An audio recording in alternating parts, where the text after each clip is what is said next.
Good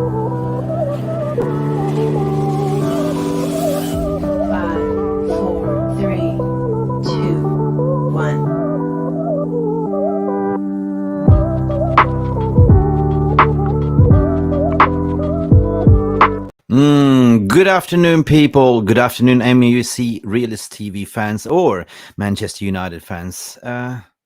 Welcome back. I mean, you remember these frames here? Like, you can see me, but we had Alice on before a couple of weeks ago, and that frame is still empty. Alice was just running a show, and she just finished. So I guess she's all warmed up. But you know what to do, people. While she's coming, while she's just preparing, she's in the green room, but you know what to do.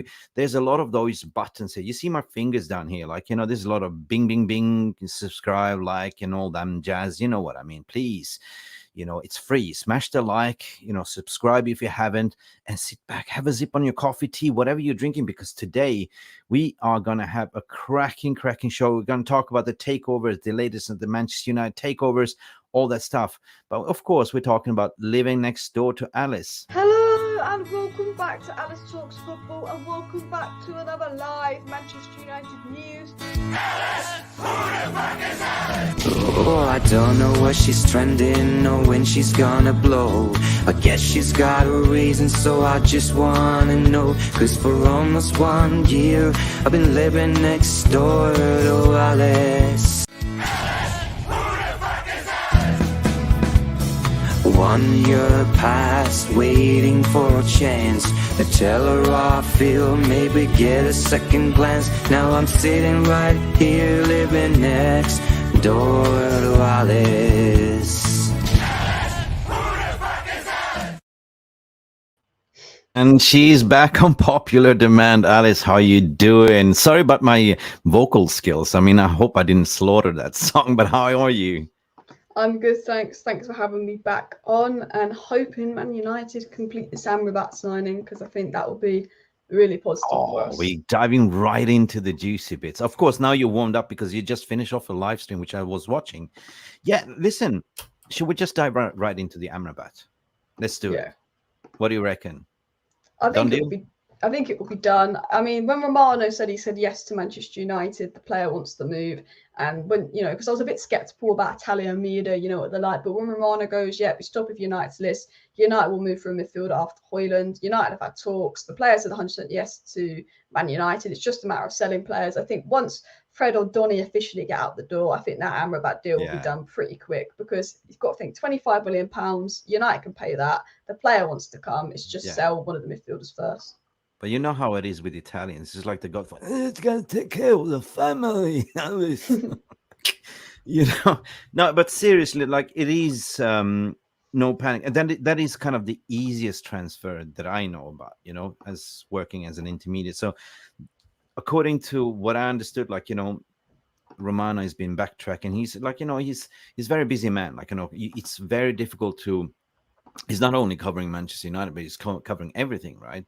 So it's very hard to get plugged into the matrix. So the one that I really like is Alfredo Padula in a certain sense, and then you have the other one. What's his name?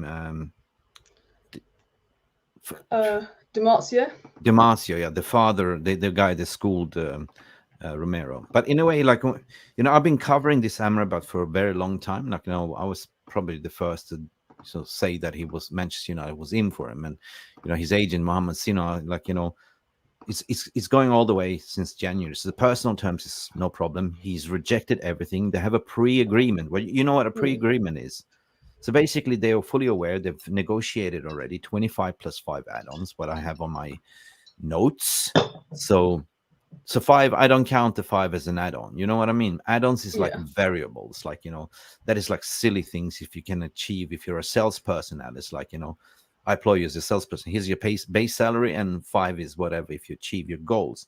So I'm not really worried about that. But that leads into what you actually was saying in your show as well. So absolutely true that they told them, like, everything has been in the background. They already agreed everything, but it comes down to selling off other players like Fred, like Donny, like, to get them clear out, because once you clear out a midfielder, then he's a new hire. So you need to hire that one as well. So I just waiting for that, because Donny obviously is going. Wicked. I like Donny, and I think he could have a good season at United this year, just because we're going to play the Ajax way. But I think if Donny going means you bring an Amrabat, who's going to be of more value. Amrabat, 100%. Listen, I love Donny in a way, and I feel sorry. I will call myself the guardian of the galaxy, but guardian of Donny, because of a simple fact that I feel sorry for the bloke. You know, he was clearly not favored by Ole, right? He wasn't Ole's signing, and you know, he busted his guts like on a training. He was such a professional and humble person, didn't kick up a fuss, and it was never get picked. And yeah, then he just went for a loan. He did an interview with 5 for 5. That didn't help him. Went on, to Everton. 5 games in a row. I was thinking it was 4 games in a row. It was like voted man of the match and got injured. Yeah. And then he came back to Papa Eric. Yeah. Everyone thought, oh, great. Tenhag, Donny, marriage, good. Yeah, what happened? Scissor tackles, boom, injury. So I feel sorry for him, but in a way, from a player's perspective, Alex, it's good that he gets football, right? He gets to play football. Oh yeah, 100%. I think for him, I think he would have been a good player for us this season. I think because he knows Ten Hag's system, where we're going to play more possession based. But I think when he's had 3 seasons really of not much football, when he does play, he gets injured. And also, like, the Ajax season was cut short just before he signed for United because of COVID. They never finished off the Eredivisie. They just gave it to them. So he's really had 3.5 seasons with a lot of inconsistent minutes. If he's going to go somewhere and play regularly, I think that is the best thing he can do to get his career back on track, because he was once, top 40 Ballon d'Or nominees, linked to Real Madrid, and then he just went to United. And, I don't think it's his fault. He just was not played. McTominay and Fred would always play, and McTominay and Fred wouldn't be good. I'd understand if McTominay and Fred were just so good week in, week out that Donny just couldn't get a chance. But even he just never got a chance, played a few bits here and there, was misused, and then injured when he started playing. He was miles better than McFred. We talked about the donut hole, the donut hole in the midfield. But as soon as he got a chance, he proved, everyone was like, look what this guy can do. So he himself thought, at least I showed I can do something. But no, he didn't get picked, and that was the weird, bizarre thing for my liking. Anyway, Alice, as per tradition, our community, we have to give out the shout out to the VER room. Guys, you that tuned in, you probably came also from Alice's channel. You know that she's all revved up. She did a fantastic stream. I was watching, commenting. Lucky Singh is in the house. Jamie Vane is also asking for Amrabat news. We just covered that, didn't we, Alice? So big up to all of you that's tuned in. It is an afternoon special. RJ is in the house as well. Yeah, RJ, big up. Did you watch us yesterday, RJ? We did that FA rulings like BS. What's your take on that FA rulings, not touch the umpires? I've not really paid much attention to it, to be honest. Okay, I'll talk about that later as well. This is ridiculous. Lee Parker is also saying protest, but we're going to talk about the Glazers stuff as well. So big up to Zora is also in the house. Lucky Singh 1958 is in the house. No, Avram Glazers is in the house. No, he's not. Alien Tenno, although Peter is in the house. Hello. Hey, says Lee Parker as well. Look, Organized Chaos. Hello. How you doing, Organized Chaos? It's been a minute. There's a lot of people tuning in. By the way, Carlos is back for more. Definitely, they're all hungry for some news. And Manlu Tata, Jamie Wayne. Yeah, will you marry my sister? What the hell? Would you marry my sister? I don't know. Would you, Jamie? That's a proposal. Okay, cool. So, am I missing out anyone? Lee Parker, I did shout out. Alice is as per tradition. I need to shout out my members as well. Alex Reed is saying yo to you. Angie, one of our moderators, big up 9058 organizing sitting after the match on Saturday, or I think it's Sunday. Yeah, there was. Did you listen to that 9058 space recordings, Alice? No, I'm not familiar with the Twitter space things. I don't really listen to them. David is also in the house. Alex Reid, so many of you. Barman. Who else? Where are you guys calling from? Where are you from? Sheikh AA Alice Abraham saying in Sheikh Sheets. 100%. Everyone is happy. On popular demand, you're back. Because, you know, William Connolly, also big up Mick and Alice. Big up to you, William. And let's kick on the show. That's the shout out for today. Fortunately, I cannot shout out all of you, but guys, please, bada bing, don't forget to like and subscribe because we are talking. Here we go with Alice as well. Alice, so how do you want to lay this up? Do you want to talk about the transfers first, or and then dive into the sell situation? I mean, it's your channel, it's your show, so no, you're not. I'm the guest. I'll let you choose. Or should we ask the? We'll ask the viewers. Okay, viewers, press 1 if you want to talk about the transfers now, or 2 if you want to dive into the takeover. I know what they're gonna say, Alice. That's never good when people are thinking, what do I want? Okay, so let's continue with some takeover stuff then. Okay, we mentioned Amrabat. That's 2 people. 1 take 2. Listen, 2. Okay. Oh shit! There's a lot of 2s coming in here, Alice. But we have to talk about the takeover. No, the transfers. Like we start off with Amrabat. So I don't care really when, but if you look at what you said also in your channel, like, you know, Arsenal went for 100 million rice, right? Caicedo is going for 80, 90, right? Right. And we are getting an Amrabat for 25. What a difference! But in terms of quality, you know, what do you reckon? Are they par on level? I mean, I think Enzo, Amrabat, yes. So Enzo Fernandez, Declan Rice, and Moises Caicedo are a level above Amrabat and younger, but there's not much between them. To think about it, if you think about it, like if they are 100 million for their quality, I think then Amrabat's a 60, 70 million player. Do you know what I mean? Like, I don't think he's their level, and he's a little bit older than them. But I think for 25 million, we're getting someone that arguably can compete at the top level. We've seen it in the World Cup. We saw it in the Conference League final. We're getting a DM that can do a solid job. And we're not in a position where we can spend 100 million on a DM. We've got Casemiro. We're just looking for someone else to take the pressure off. So I actually think out there, I don't think he's better than Rice. I don't think he's better than Caicedo or Enzo Fernandez. Or Enzo Fernandez is really a DM. But I think for £25 million, when you look at those players costing £100 million, you think, well, for value for money, this is the best of the bunch. Value for money is the best of the bunch. Because I said this with Mason Mount. I wasn't the biggest fan of United signing Mason Mount because I didn't think he was 100% what we needed. We needed to control games more. We needed to improve ball retention. We needed someone that could cover the Casemiro role, which is why I'd always been pro Moises Caicedo, because he could play the Casemiro role next to Casemiro. But I said my opinion on Mason Mount will change if we sign a DM. And the way I look at it is Mason Mount was 55 million.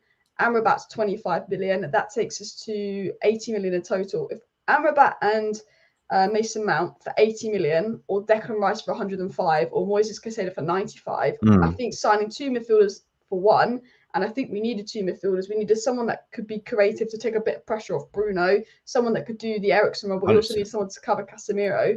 It was more important to sign 2 midfielders than 1 midfielder. So 100%. I think 80 million for those 2 is better business than 100 million for Declan Rice. No, it's great. But that's 80 million for a price of a Caicedo. That's the thing, right? And you get 2 top quality midfielders.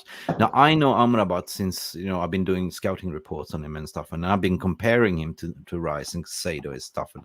And for me, like, you know, his outputs and stats and performance are equally as good and even better than Rice. He's more experienced as well. Like, you know, his Dutch Moroccan passport, plays for the Moroccan national team, plenty of experience, started with the Erik ten Hag in Utrecht in 𝑷𝒉𝒊𝒔𝒕. So basically he knows Ten Hag, you know.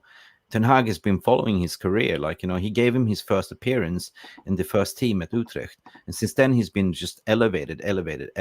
So it was a natural progression back in the January window, Alice. So Ten Hag was acquiring about him, for a loan. We tried to get him on loan, but they wouldn't. And then we tried to get Gravenberch, and then we ended up with Sabitzer. But that was a sign you can come back in the summer because, you know, he's 1 year left on his contract. So already there, they had the personal terms agreed. That's the thing, right? And so what Pedrola is reporting is what I'm going at and what I'm hearing on the agency side of it as well. So there's a lot of things that doesn't really come out in the ether. Like, you know, that's already called pre-agreement that you already discussed negotiating with the club. You know the value with 12 months left on the contract. But the fact is that you don't see Liverpool being knocked down. You've seen all the rivals being knocked down. That this says the deal is already done behind the scenes, right?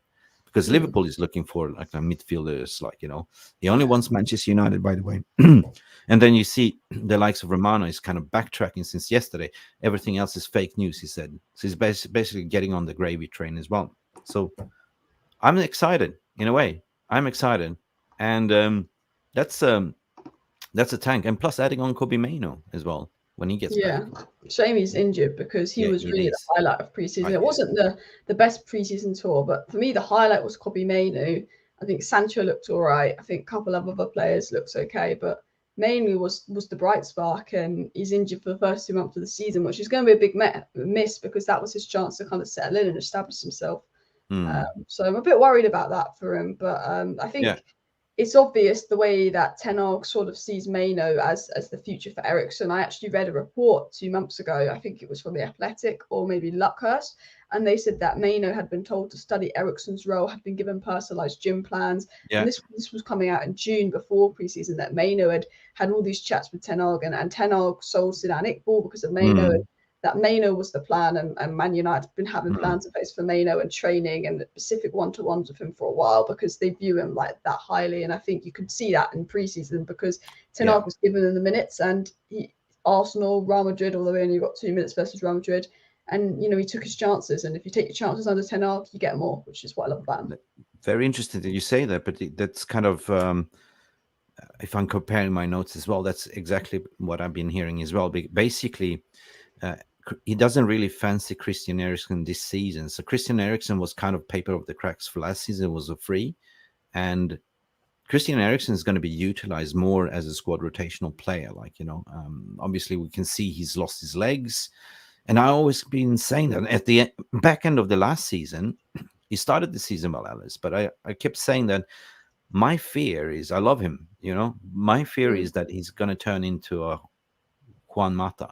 Great technical abilities, but no legs, no engine. And I don't know, it kind of feels like when you saw that game when Kobbie Mainoo went off after 3 minutes, 4 minutes, we lost that midfield battle because he didn't have that engine to track back or anything else. Great technical, like, you know, throwing in the balls, like, you know, set pieces and stuff like that. But that's not what we need in the midfield. Like, midfield, we need to sort of like be competitive, and adding on an Amrabat in that position together with Casemiro, together with Kobbie, you have an engine all of a sudden. That's what we want, right? Yeah, cool. So people are saying, like Alex Reed is saying, like, you know, an Amrabat should be 40-45 million. Minimum. Forget him. I don't understand why we're. I think it's the 1 year on his contract, which is why it's not. Yeah, he's not part of the plan, and they have already found a replacement. So if you have 1 year left on the contract, you cannot demand that much, people. So what about the, you know, Anthony saying, well, what about this rumors regarding Chewy? I think it's paper talk.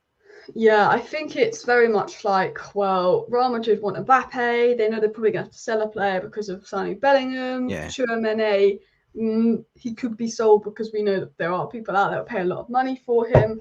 But I think like Man United and Arsenal, I'm sure they're interested in Tchouaméni. He's a absolutely fantastic top-level player. But do Man United and Arsenal have the funds for Tchouaméni? Absolutely not. I think it's a little bit lazy journalism, like let's just link Tchouaméni to Man U and Arsenal, get some clicks. There's an interest there. It's not a complete lie. There's an interest there, but actually, what's the point of reporting on it? Because it's not going to happen realistically. And if it does happen, I'd be very, very happy. I love Tchouaméni, but if we are faffing about with Amrabat 25 million to sell players to buy Amrabat, I don't think we can be spending 80 million on Tchouaméni. Yeah, as long as we have Casemiro, I'm happy. He's a tank. Lucky Singh is saying, Alice, glad you come to this channel. Yes, we're all happy. But you know, RJ, Slow Sports News is saying Rasmus Hojlund has completed his medical. Samuel Lockhurst, Slow Sports News. There's been reports even today, and I can confirm that as well, that the paperwork's been signed. He's completed his medical. He's completed his PR ops and stuff like that. He's been spotted doing the training. As soon as you actually sign the contract, you're technically employed by Manchester United. So even you were saying on your earlier stream today, he has been spotted at Carrington, right? Yeah, I heard I saw it on someone tweeted. I can't remember who it was. It wasn't like a proper source, but someone had said that he'd been spotted pretty much at Carrington. I don't know if he was training or finishing his medical, but they were saying he was pretty much there. He was So there. I'm gonna Yeah, look. he I'm was gonna there. look more into that and see if he was in training. Oh, I don't think he's going to play this weekend at all. I kept saying that. I kept saying that, you know, what they're going to do is what they do the unveiling like a Varane, like, you know, in front of the home crowd, like, you know, walk him out on the pitch with the shirt on and stuff like that. That's what I think they're going to do. 100%. Kind of tells you that is a kind of a marquee signing. It's annoying though, because I'd liked them to have announced him today, so then we could just play him on maybe not the Saturday but the Sunday game, isn't it? Why rush him? You know, why rush? He's a youngster. That's the thing. Why rush? But I just want to talk about the fallacy. What you know, when you signed a good player, when your rivals and pundits are already slanging it down, like, you know, and comparing him, you know, is he a really good striker? He's young. He's all that, like, you know. But if you look at it, Alice, he played 19 starts, right? 3/4 of a season, bagged 9 goals. You know, his outputs are insane. 6 caps for Denmark, 6 goals for Denmark. So we should not expect much out of him, but, you know, at least I think he will get, like, you know, 15 goals. He reminds me of the Rooney kind of 2004 signing. It's like you don't expect him to come in and have the impact Robin van Persie did when we signed him, or Harry Kane would have, but you expect him to come in and be molded and turned into a great player like Rooney was. And, you know, definitely or young Ronaldo. Nobody knew who he was, just came and just ran the wing, and look at it now. And I trust Ten Hag as well. And the interesting thing is, I liked Gonzalo Ramos, but he was PSG and Man United's first choice before Gonzalo Ramos, even though he's less experienced. And there's got to be something the scouts have seen in this guy. You know, 6'3", physical monster, 20 years of age. Serie A, people go Serie A Farmers League, but they don't realize that Serie A is not like the Bundesliga. The Serie A is full of very defensively strong teams. They play very defensive style. The Bundesliga, a lot of young talents get very good stats in the Bundesliga because it's a more fast attacking league.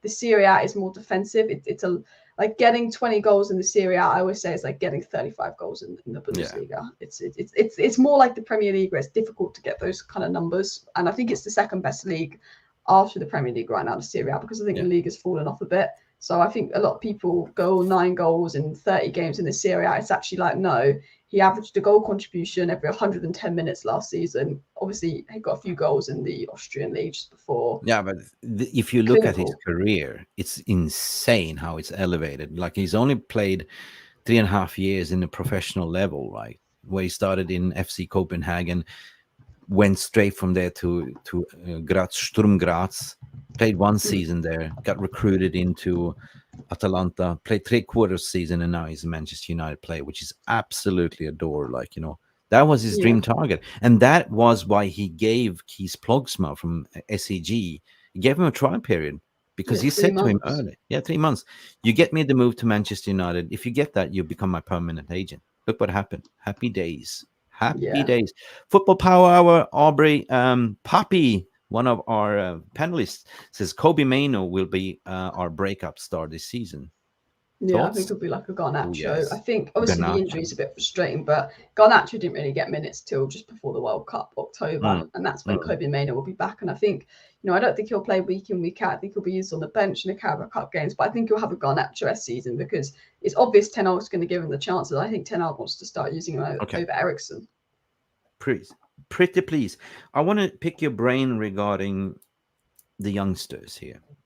I mean, we have Ahmad, Pelistri, Hanibal. I heard something about Hanibal might go on a loan from a Premier League club. Oh yeah, Luton. Luton, yeah. You reckon it's going to happen? I like Hanibal as an option. Now, if you get rid of Donny, right, that is kind of a Hanibal role, right? A little bit of a aggressive pit bull. Yeah, I guess, but I think Hanibal, I don't think he's quite ready to step up to United. I think he's Premier League level, but I think to be United level, it's a lot more difficult. I think you can't throw him in, especially at that stage of his career where I think he needs the minutes to develop. I think Ten Hag has a very positive headache here. Like, if you look at Ahmad and Pelistri, right? I love them both for some reason. But who do you think? I mean, Ahmad is out injured with a knee injury or something like that, or So to get, I've always said I think Amad has a higher ceiling than Pelistri, but I would still, if I had to keep one, it would be Pelistri, and I'd loan Amad. He was the man of the match in the last game. Yeah, I think he's more mature right now. I think Amad has a higher ceiling, but the way I look at it is Pelistri went and played in the World Cup for Uruguay. Uruguay aren't a bad team. There's a reason the manager at Uruguay picked him. He had 2 seasons in La Liga as well. Obviously, he couldn't go out on loan last season because he got injured. He didn't get minutes at United last season. When he did play, he was always great, always impactful. He tracked back and stuff. I think Pelistri is more able to play in the Premier League because he is more experienced, 2 seasons in La Liga, more disciplined. I think he would be more able to do that role. And I think Amad's development is so important that I would give Amad a loan and I keep Pelistri if he's going to get the minutes, if Ten Hag's going to use him. Definitely. Like Nick Nash saying here, I hope Pelistri gets first team football. He's better than Garnacho. Well, I think, no, it's not better than Garnacho. I mean, they're 2 different players, 2 separate players. But if you can have a Garnacho running on the left side wing, and then you have a Pelistri on the right, you have a force, right? But that puts pressure on Anthony as well to perform, right? So the jury's still out on Anthony, right? But the problem is if Amad is knee injured or how long he's going to be out, he's going to be missing out on a loan deal. That's the thing. Once the window is closed, that's all depending on. But I do agree, like that's a positive headache to have. But in terms of, at the end of the day, what I'm looking at is the squad depth, and Ten Hag always looking at his weapons because we're going to play with Onana, like 1, 3, 6. You know what I mean? So it's going to be very interesting to see. Cool. Guys, let me know in the comments below. Let me know who you want to keep and who you want to send out a loan as well. I personally don't really have a preference. I like to see them both in the team if I'm giddy, Alice. To be honest, But the tricky thing is what I said, Alice. It's just all depends on, if Amad is injured, you can't loan him out. That's exactly what happened to Pelistri. As well. Yeah, that's what happened to Pelistri last season. Like he got injured, couldn't get his loan, and he stayed. Right. And Nick is also saying that Donny van de Beek has really impressed me so far during this preseason. 100% he has. It's been such a shame to sell him 2 now. assists and a goal. Yeah, 100%. But the thing is, if he wants to play regular football, why not? You got to sell players as well. So 100%, I cannot talk more about it because, it has really legs. You got Real Sociedad in the 25 million. They are willing to pay for it now. 25 million for Donny van Beek is absolutely worth it. I mean, we paid. That's what I heard. I'd be surprised if it was that high, but that's what some people are reporting. That'd be 20 to 25 million. Which we got that for Daniel James in the end, so we maybe could get it for Donny, but I think it'll be. You will get that for Donny, 100%. Spanish club are willing to pay the money right now, so that's the thing, right? So maybe there will be some bidding war at the end of the day. Maybe if how it works. Like if Real Sociedad is interested, and all of a sudden you might have other La Liga clubs say, "Hey, what's going on here?" Right? Yeah. But I would say, I want him for the players' sake, Alice. I want them to do well. Once you wear a Manchester United shirt, you will always be, part of our hearts as well, man. Andy Tate is back also. Andy Tate in the house. Big up, Allison, great YouTuber.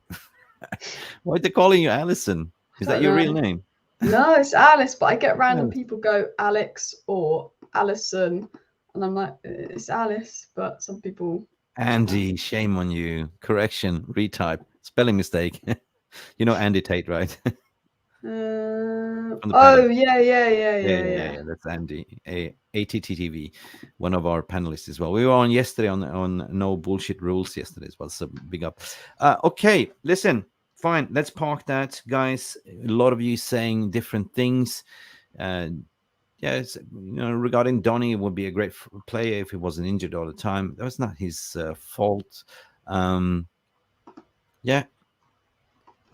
Yeah, they should grant him a transfer. People saying, "Hey guys, happy Thursday all the way from Toronto, Canada, Louan, France. Happy Thursday to you too. And hopefully you enjoyed the show." Yeah, Andy saying, "Oh, sorry." He apologizes. It's all right, Andy. We love the banter. Okay. I don't want to do this, but we don't shy away. There's another hand grenade to be blown as well, and that's number 11, the G. Yeah. Apparently, that's going to be also decided in the very, very imminent future. What I've been hearing. What have you been hearing? I mean, yeah, because Romano said it could be next hours or days. Someone else put out it will be Thursday or Friday. But people thinking, are they delaying Hojlund to announce this, and then Hojlund could be the kind of distraction. The United Mufketeers, who do have decent sources somewhere in terms of transfers and stuff, they do put things out and they're quite accurate. They're saying that they're hearing things that he's going to return. But what we were hearing a couple of weeks ago is that it was going to go out on loan from, I think, like Luckhurst and that lot. So I think the fact that United have waited so long and he did get loan offers from Italy and they didn't act on them makes me think, have they thought about him staying more because they didn't sign Harry Kane? They might look at it and go, you know, this is an attacker here. The longer and longer they wait, the fact that he's had a kid, PR, all of that, you know, it's gone from he's going to go out on loan. It seemed like he was going to go out on loan, which I think is the most logical solution, to send him out on loan. But it's looking more likely that he's going to stay the longer and longer they wait. And I know Adidas denied it in the end, but apparently if the sponsors approve it, United will bring him back, because at the end of the day, it's not a moral decision for United. It's not about what the fans think. It's about money.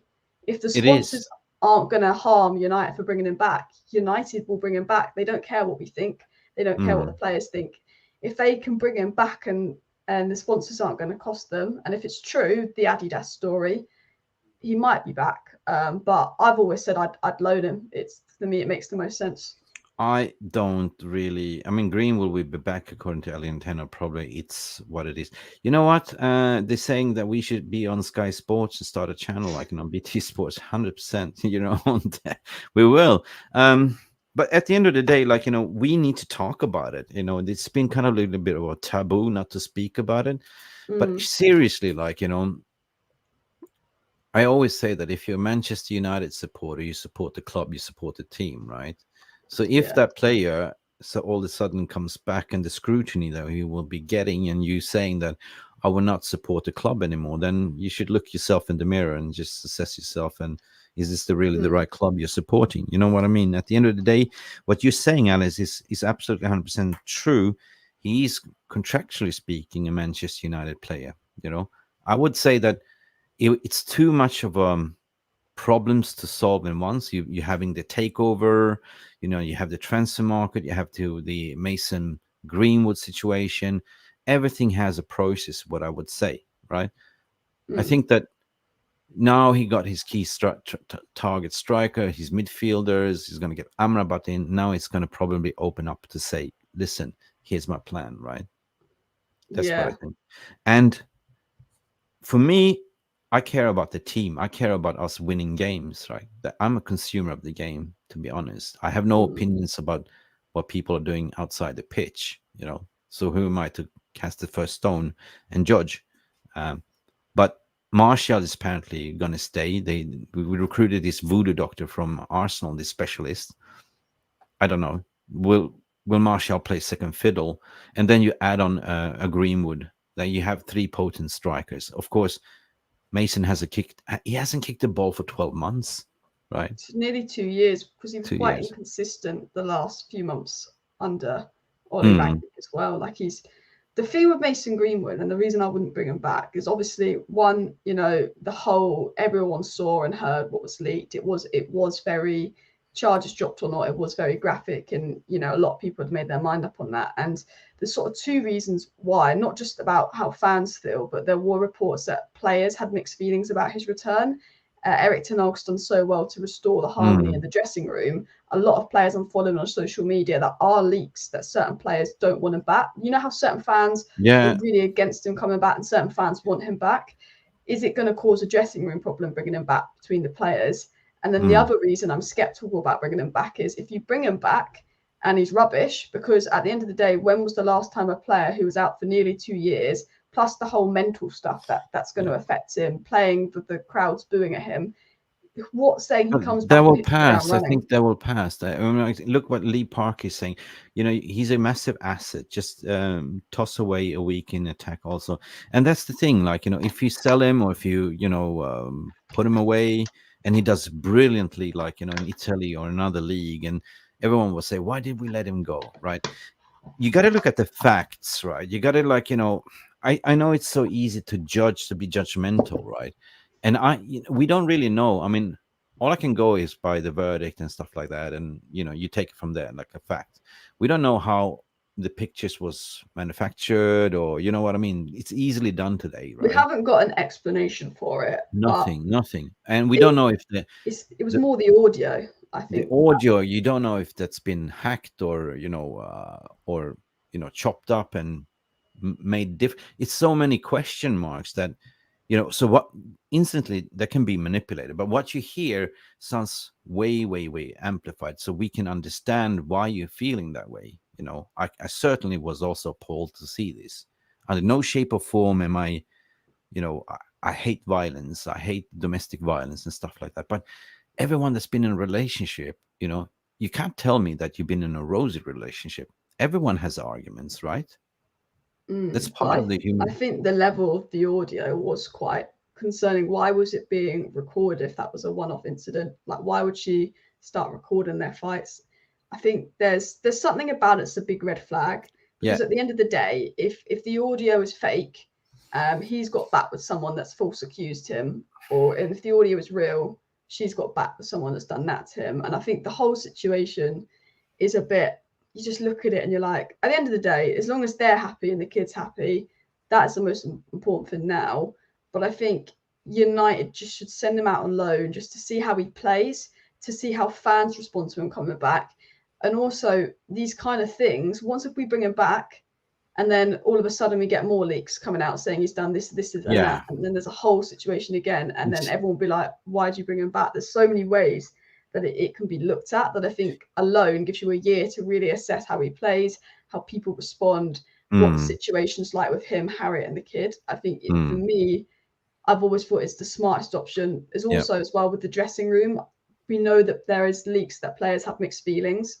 Do you want to disrupt or upset certain players who might feel uncomfortable about it? It's such a hard one. So really, the problem is, which we're going to lead into the next section, is that I have a problem with media. Like, you know, I don't trust media, especially the British media, constantly telling lies to people. Like, you know, so how, I don't know. I'm just having a problem because at the end of the day, everyone wants to sell stories and clicks and stuff like that and amplify the situation. And then it's dividing the fan base. Like, it's called divide and conquer. So I have a little bit of a problem with that. So I'm an advocate for the truth. Like, you know, always have to look at one side of the story, look at the other, you know, put myself in that situation and present what's in the middle. Like, and how you as a reader or a viewer, how you interpret it, I leave it up to you. You know, use your common sense, logic, and reasoning. I mean, in the back of the Dele Alli story, when he came out and spoke about his past, you know, that gave you a little bit of an insight behind the scenes of a footballer, right? You know? Yeah. And also, what I want to mention is there's been the phenomena, Alice, regarding the, you know, when you're with a celebrity football player or something, you've seen that, like, you know, people trying to get clout, you know, fame, TikTokers, stuff like that, you know, to extort. So it's normal, like, you know. And I don't know, the defamation case, Amber Heard versus Johnny Depp, turned out to be absolutely... It's a difficult one, because a small percentage of those cases are just people lying, which means if it's a real case, we have to be skeptical whether to believe it or not, because unfortunately there are people out there that lie and stuff. I think if she had lied, he wouldn't have gone back with her though and had a kid with her. Like, that's the way I look at it. But I think, look, the most important thing is they are back together. If they're happy, if it doesn't happen again, if the child's happy, none of it happens again. And we don't know all the facts, we don't know the context, we don't know what's gone down, and to be honest, I don't really want to know. I'm just fed up of this. Will he come back? Will he not come back? United need to just actually grow some balls and tell us if he's coming back. Yeah, 100%. That's what we need. But like everyone else, and all mainstream media tell lies. I'm absolutely tired of lies, and that's the reason why I run this channel, Alice. Like calling the voice of reasoning, providing a motion sickness pill, like, you know, We're going to talk about that as well. But I wanted to finish on one last point, and that is Fred, Galatasaray. Yeah. Looks like closer and closer. What do you reckon?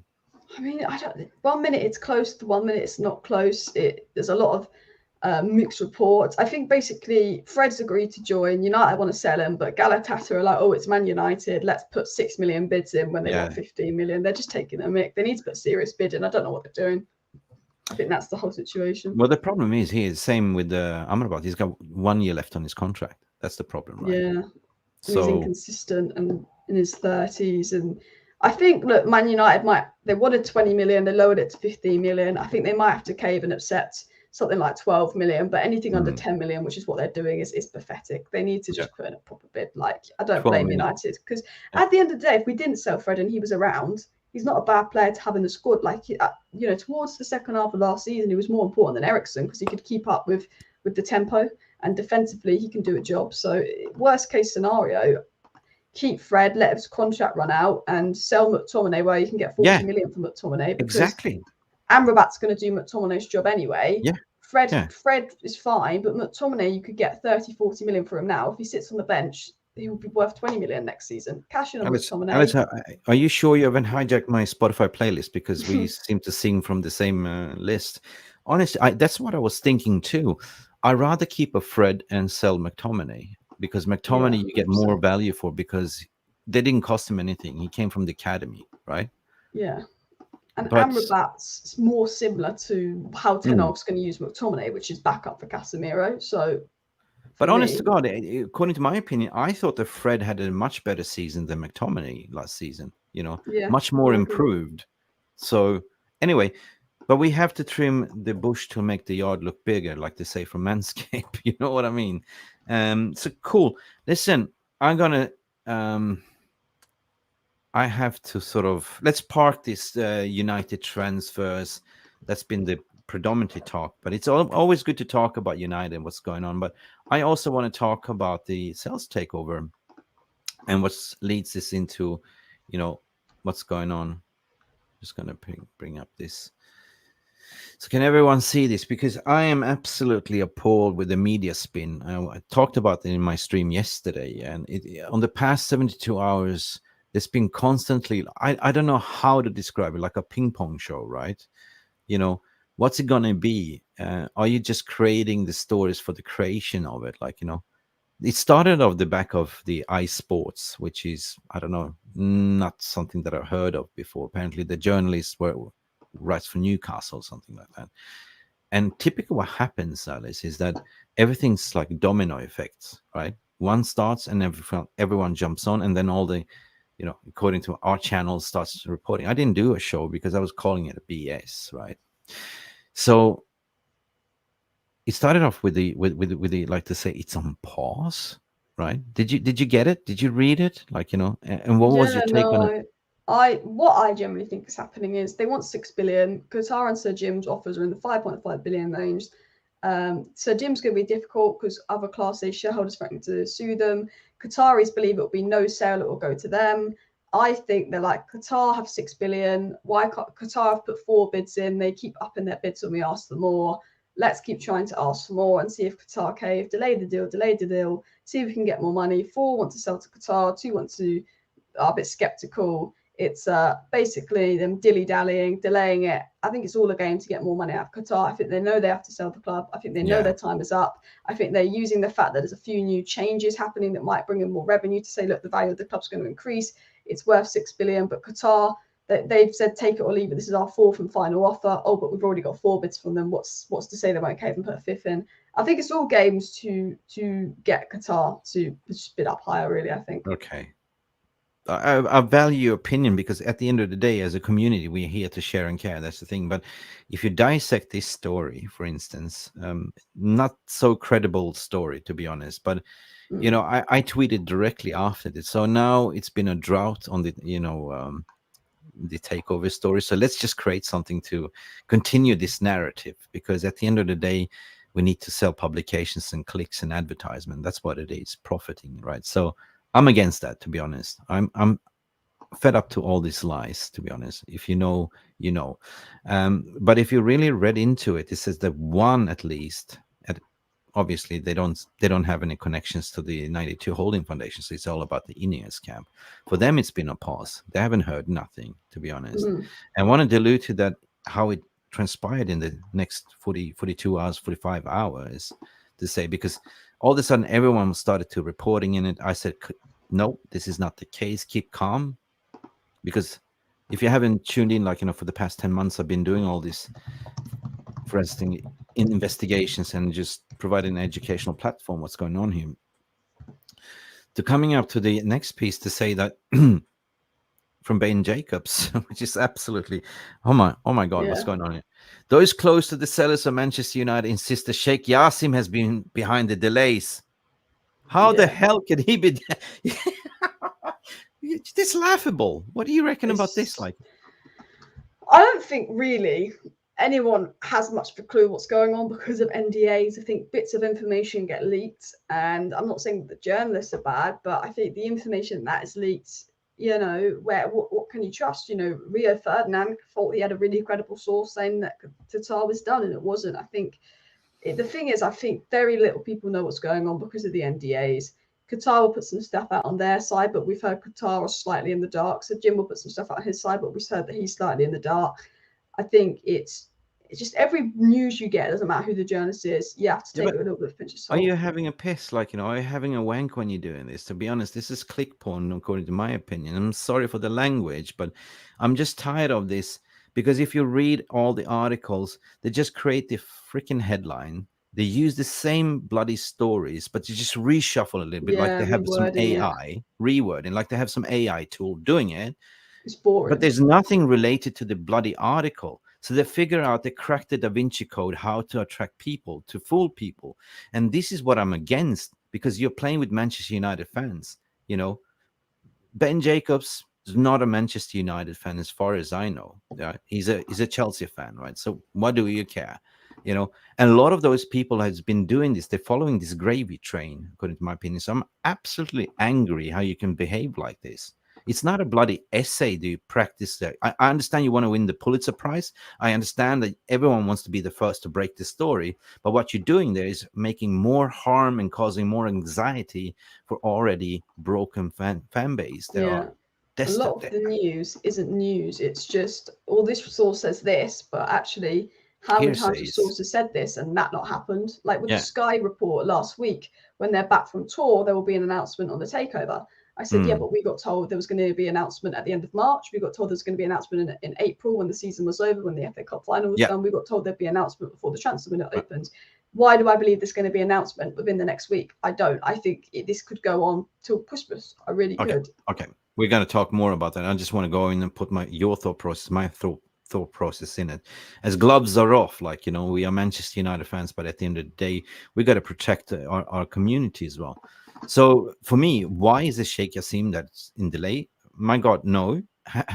He's the one that has the highest bid, So what is this? To be honest, now here comes more of the spin within the 24 hours, coming in from Mike Keegan, providing a little bit of a calm, but he's also been flipping, right? He also jumped on the bandwagon, the gravy train. Negotiations are taking place with multiple parties all of a sudden. Who is the multiple parties? This is insane. Multiple parties. So you're saying that all of a sudden it's more than Sheikh Yassim, it's more than, Sir Jim Ratcliffe? Is it more? What's going on here all of a sudden? Where did this come from? BS. Absolutely. You understand what I'm alluding to. So anyway, and then finally, it comes after the 98 Foundation had the spaces, right? Everyone was backtracking and changing the tunes a little bit. You saw the patterns. There remains a confidence among some close that Sheikh Yassim will win the race. Again, the race. And that's Mike Keegan, right? So all of a sudden you're changing the tune, right? Yeah. And then further clarification to clarify how you safeguard yourself is to say takeover is still ongoing, multiple parties, no pause in the process. Architects not asked for new scaled down plans. Kit deal was factored to the bids. See, kit deal was factored to the bids. The Adidas bid. So, and that's the thing. That's the end of what I think, because at the end of the day, Alice, like, Adidas invested in the future for 10 more years, and that contract kicks in 2025. That means that you're not getting the revenues right now, only kicks in 2025, right? Glazers cannot stay. They don't have the finances. How would you run the club? That's the thing. You have no finances, right? Everything is done and dusted. Everything is just been, it's too much to run the takeover process, the transfer market, and handle the Mason Greenwood situation at the same time, right? It's disaster. So it's clear and obvious that the PR machine of Manchester United is doing the best to gain their traction, right? To gain that momentum and feeding out stories to the journalists. Now, my opinion, this is my opinion, most of these journalists have the credible, they're in the click zone, like, they know each other, they have the same sources within the club officials, right? But that club officials are not connected to, what do you call it, the NDA, and a part of that inner circle that's handling the NDA. So they keep hearing hearsays and reporting this out to the journalists. This catch-22 situation. You scratch my back, I scratch yours. But the reason why I see this a lot of push towards the 92 against 92 Holding Foundation, because if the 92 Holding Foundation, rest assured there will be a massive clearance above Erik ten Hag in terms of change of personnel, and that means that that's an existential threat for your business as a journalist, right? Because for years that's been your gravy train, that's been your source, and that's why I kind of been scared creating these narratives, right? I don't know. That's my take on it, Alice. This is how I see the world, right? So I'm just tired of creating lies. Just tell us the truth, but the truth they will never tell, because they don't know the truth, according to my opinion. I just think this week they need to tell us what's going on with Greenwood, the Glazers, and do some communication with the buyers, with the sellers, and inform the fans what's going on, because it's not fair on the fans. And then they need to hurry up, sell some players, and bring in Amrabat. That's what I want in the next week. So I just want to bring in Alien Tenno Super Chat here, who was just donating. Thank you, Alien Tenno, for donating Super Chat. Guys, thank you for supporting the channel. Your Super Chats mean a lot if you are joining, becoming a member, because Alice and me, we know that, creating content is hard work, right? And every single donation, we are so grateful for it, because that means that we can sort of improve making more content and buying equipment, stuff like that, for people that comes to the panel and stuff. But Alien Tenno, thank you. Glazer Multi-Party is a bag of jelly babies. True that, mate. Thank you. So I'm just, in conclusion, Alice, what I wanted to say, that there's only one way here. Glazers will sell. They can't. I'm a financial guy. I look at the financial market. I've done everything. I can't in my mind, there's no way they can stay. And if they do, they've been challenged from the minority shareholders. If they're going to stay for another season, if they see that something is looming with the new revenues coming from the new Champions League formats and stuff like that, they're delusional, because you are facing an obstacle with Bank of America wanting you to pay back all the credits, the bonds, by 24-25. How are you going to generate the money? In order for the Glazers to stay, they need investments, they need funds. That was the original idea, because when they came out and did that, they have run the ship to the ground. That was their cry for help, Alice. Did you understand that? That was their cry for help. So they went through this minority investors. Everyone looked under the bonnet, on the financial bonnet, and say, hey, are you mad? Why should I give you 6 billion? Are you crazy? Bugger off. Left was the Sheikh Yassim and so-called the Ineos that was never cash rich, but only like, what do you call it? Asset rich. And to release those assets, money talks for the Glazers. It's Glazenomics. So the ones that's been delaying, according, if you go back to this article, they're now flipping to say this Sheikh Yassim delaying. No, the one that's been delaying is Ineos, because they've been, trying to release the funds and going back and forward with the Rain Group to say, okay, we will pay you 3/4 of now, and we will give you this 75% later. We will do installments, and it's been confusing them. at the end of the day, money talks. What Sheikh Yassim did couple of weeks ago, went around the corner, it was well documented, slapped the money on the table, take it or leave it, here you go. And that's where it's been silent, you know. Yeah. I don't want to talk about it, but I believe, my personal belief, I know that they bought up the B shares. It's just a matter of fact of giving the space for Ten Hag to recruit in the transfer market, because all of a sudden, if you announce that you have money, they will take you for the piss. They will sort of slap the extra 40% on the transfer market. Our strategy this time around is to act like, oh, we're not going to overpay. We're a poor club. Have you noticed that?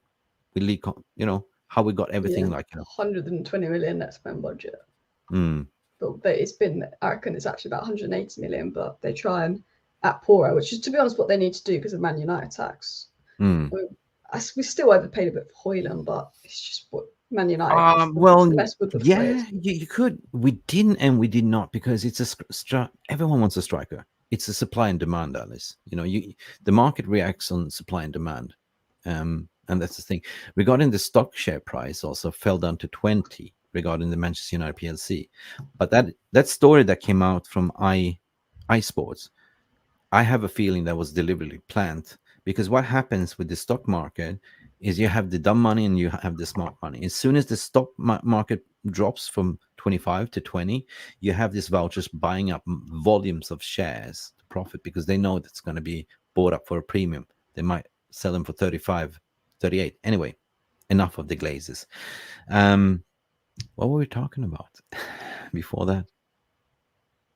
Value. Something. Yeah, we're just talking about the Glazers and City Media Games and Greenwood and how there's just the poor communication at Manchester United, really. It is. And the Glazers, they don't talk. 100%, they don't talk. So, guys, let me know your thoughts and feelings. At the end of the day, I know what I know. There's certain things that I can't talk and that I can't share with you. There's an NDA, but this is more of a forum to have a discussion, right? So, at the end of it, you got to debunk what's out there. The facts are out there, all right, for you to read. It's not, you know, I get messages all the time, but I want you to start using your logic and reasoning. Like, you know, at the end of the day, you know, what you believe is your belief. And I understand that PTSD, like the fear that they're going to stay, but financially speaking, they are screwed, absolutely screwed. The Buccaneers is down. It's also on credit. This transfer window is still on credit. You know, it's the club's money. It's not the Glazers' money. Yeah. Yeah. So I'm tired of this, but I want a resolution very, very soon. I don't know what you're thinking, but do you think regarding that after this transfer window, after Ten Hag has got his main targets, do you think they will come out and say something? Pardon? What do you mean? Like the Glazers? Well, some kind of announcement about the sales process. I mean, if you're going in the theory, Jarvis Sports said it also. Wants to come back from the, you know, America, there will be some form of serious update. We're starting to see snippets coming out again. It's been quiet. They're screwing down the media, the PR, basically not to disrupt the transfer window. Have you noticed? As soon as the transfer window started, there was nothing about the takeover. Isn't that a coincidence? I think they always knew that the takeover wasn't going to be done till after the transfer window. So let's shut it down. Let's use transfers. Hope they forget about it. And then they can ask questions come September. I think that's the game. The club is screwed. They is screwed. They cannot stay. You just have to look at the finance people. You know, if you have any ideas of the financial figures and what they are owning, and basically to say that they're greedy, yes, they inherited this for free. They didn't invest anything else, right? Since Malcolm died, 2015. So they're literally going to walk away with six billion in the pockets, right? To say that want more, why would they, right? If you offer a contingency business deal from Qatar to say, look, you know, we offer you the TV deals to broadcast the AFL, you can build a stadium here in Qatar and blah, blah, blah, you know, that's worth billions for them as well. So I just say, people, to summarize this, Alice, how can we summarize? What did we learn today from this? Like, you know, don't believe. The Glazers greedy. Yeah, the Glazers are greedy, green and going too. So Glazers are. Keep protesting, keep supporting 9058, keep protesting people. That's all you can do. Put pressure on. 100%. That's what we can do. But also, don't. I mean, it's up to you what you want to believe. But I think we made the point clear here that don't let the journal spin you dizzy. That's the thing, right? They have no Scooby-Doo, and they are there to profit as well, right? I'm anti-clickbait. I don't want to do this, but I'm saying, like, I've been saying this for quite a while. I've been saying about this transfer window, Alice, as well. Relax, we're going to get Hojlund. Relax, we're going to get Amrabat. Relax, we're going to have a good transfer window. And so far, before we close the shop, Alice, so far regarding the recruits, you reckon it's a good transfer window? I think so, considering it's a difficult one with the takeover looming. But if we get Amrabat in, it's a good transfer window. If we do get some of the deadwood out, I think McTominay, Fred, Donny needs to go, Dean Henderson needs to go, Alan Gokon. I think the outs have been the disappointment more than the ins, actually. 100%. Yeah. So to summarize everything, Alice has to go. She's been doing her show on her own, and we've been doing 1 hour show here. So I really appreciate it. It was always good to have you on for the second time. I really hope you enjoyed it. It was a good discussion, Alice, at the end of the day. So, you should invite me next door for your coffee next time. But you do your solo thing. Anyway, looking forward to have you back again. Yeah, thanks for having me on. It was good to be on the show. And of course, Glazers out. Glazers out. That's what we do, guys. We forgot to sorry if we neglected you. It's been me and Alice talking. She just left. I'm left all alone. To summarize things, guys, to be honest, and what we said, we spoke about the transfer window, we spoke about the cooling compose, we spoke about the Glazers will sell, they will not stay for simple reason, and we talking about the media's role into sort of still going with this narrative. Once you created these stories, you want to sort of maximize and keep going in this narrative. At the end of the day, it's my obligation to sort of dissect things and provide the voice of reasoning to protect the mental health of the fan base, to say enough is enough. That's what it is. So all I can say to you guys, please come back. Please don't forget to like and subscribe. If you really like this content, give us a thumbs up, and don't believe everything that's been printed. Tired of lies. It's been Mick Ruby here on an empty frame. She divorced me just right, but we will be back again. Guys, have a good afternoon. Thank you for tuning in, and peace, love, and onana. Usually we say peace, love, and banana. Thank you, Alice, for coming on. See you next time. That's all, folks.